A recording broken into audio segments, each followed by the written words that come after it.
ఎందుకు అవ్వదండి? స్ట్రీట్ స్టైల్లో దొరికే చికెన్ పకోడీ ఇంట్లోనే గుమగుమలాడే చికెన్ పకోడీ ఇంట్లోనే ఒక అరగంట సేపు శ్రద్ధ పెడితే రెడీ అయిపోయి మీ అంటే అన్నానంటారు కానీ 100 గ్రాములు 50 అని 200 గ్రాములు 100 అని బయట కొనుక్కునే బదులు ఒక అరగంట సేపు కేటాయిస్తే ఇంట్లోనే వేడి వేడి చికెన్ పకోడీ రెడీ. ఒకసారి మనకి కూడా బయట తినడం తప్పదనుకో, అది వేరే విషయం.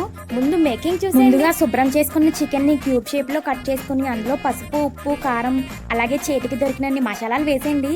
నేనైతే గరం మసాలా, జీలకర్ర పొడి వేసాను. మీరైతే మీకు నచ్చింది వేసుకోండి.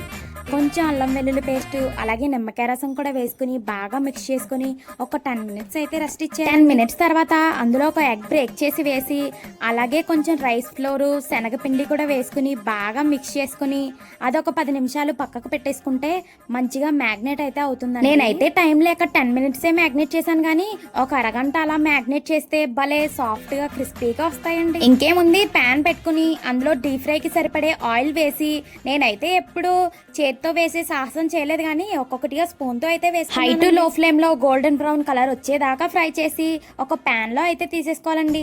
ఆయిల్ కొంచెం పీల్చడానికి పేపర్ కానీ టిష్యూస్ కానీ వేసుకుంటే ఇంకా బాగుంటుంది. ఎలాగన్నా మనకి కొంచెం కలరింగ్ ఎక్కువలేండి. కొంచెం కరివేపాకు, పచ్చిమిర్చి అలాగే జీడిపప్పు కూడా ఫ్రై చేసుకుని దానిపైన వేసానండి. ఇవన్నీ ఒక ప్లేట్ లోకి సర్వ్ చేసుకుని ఒక దెబ్బ నిమ్మకాయ రసం పిండుకొని ఆ చికెన్ పీస్ ని ఆనియన్ అలాగే జీడిపప్పుతో తింటే సూపర్ టేస్ట్ ఉందండి. ఇంతకీ మీరు ఎప్పుడైనా ఇంట్లో చికెన్ పకోడీ ట్రై చేశారా?